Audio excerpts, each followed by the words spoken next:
Welcome back to AM Northwest. The skies hold information about what's going on in our world, and our next guest knows about how to decipher it all. Here to share what's in store for 2024, we welcome back the author of Astrology for Real Relationships, our friend Jessica Lanyadoo. Good to have you with us again, Jessica. It's been a while. It's great to be back. Happy New Year. Happy New Year. So tell me what you think in general is kind of going on for 2024. And I know you say that Pluto moving into Aquarius has something to do with a lot of that. Yeah, this year has a lot going on astrologically.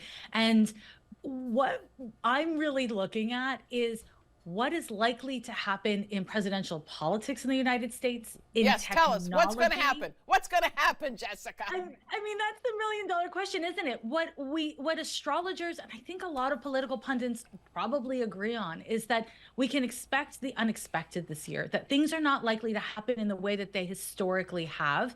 We have both Pluto's transition into Aquarius suggesting that there's going to be a lot of rebellious and revolutionary energies happening in the world, but in the populace. And then something really interesting that's happening April 3rd until May 7th of this year is we have these two planets, Jupiter and Uranus, coming together.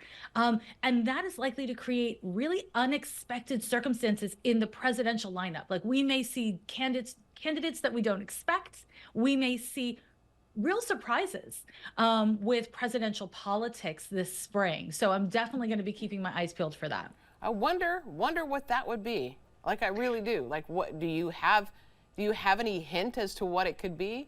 What could the unexpected be? This is the very nature of the unexpected, is that if we can imagine it, chances are high that it's not exactly going to be it. Yeah.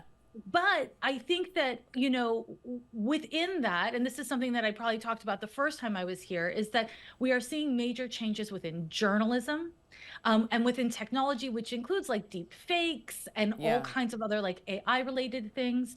And I think that this will be a part of what we're seeing. So I don't know if it means that the two big frontrunners are going to like not be in the race come the spring, or somebody else just really changes the conversation. It could be anything. But what I do expect is that come the election, because of course I cast an astrology chart for the 2024 election, it's a mess.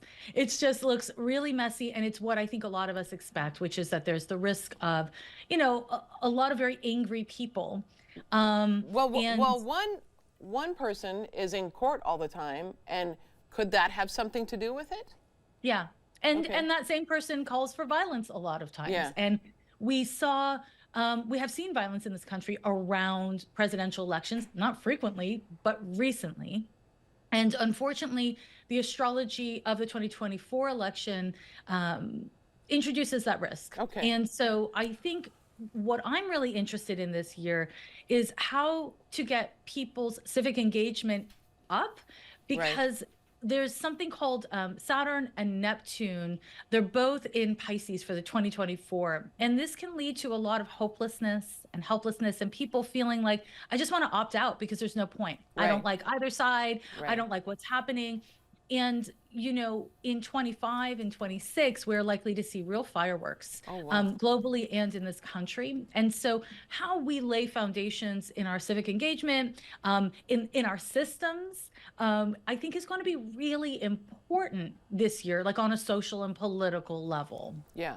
When you look back at history and at the times when it's happened before, when Pluto has moved into Aquarius, what did you see? What did we see? So that's an excellent question. It's like the right way of thinking about astrology. And I should say that the planet Pluto was only discovered in 1930. And so we look back in history and it's a guide, but not in the same way that it is with other planets, because we haven't had this happen before when it was part of the human consciousness. So that said, when Pluto is in Aquarius, we tend to see issues related to women's rights become much bigger. This is always, when Pluto is in Aquarius, a time of rebellion and revolution, and a time of meaningful developments in STEM, right? So, and I think that, we had a little taste test of Pluto in Aquarius in 2023. And so we're already seeing that. We're already seeing this rapid development in technology. We are seeing so much conversation socially and legislatively around the rights of women and people basically whose genders are not binary or Right, conventionally right. male or female. And I think that this is going to continue. This transit of Pluto and Aquarius lasts until 2044. So we have a long time for this to play out. And again, not to sound dramatic, but this transit comes along with rebellion and revolution. And this is not just happening in the United States, it's happening globally. And Everywhere. so we have a Yeah. lot of indicators of global unrest. And that is scary if you think about it in one way, but it's not inherently bad or good. It means that things are being shooken Right, up. They're being right. shaken up, right? People are And paying attention. people are paying attention and You wanting. you have you also, in addition to being an expert on astrology, you also have this psychic ability, right? Yes. Does that impact your astrology, and does it help you in some way? I would say yes, it does. Sometimes it's a little hard for me to pull the two apart because they are quite different, but I'm all one person.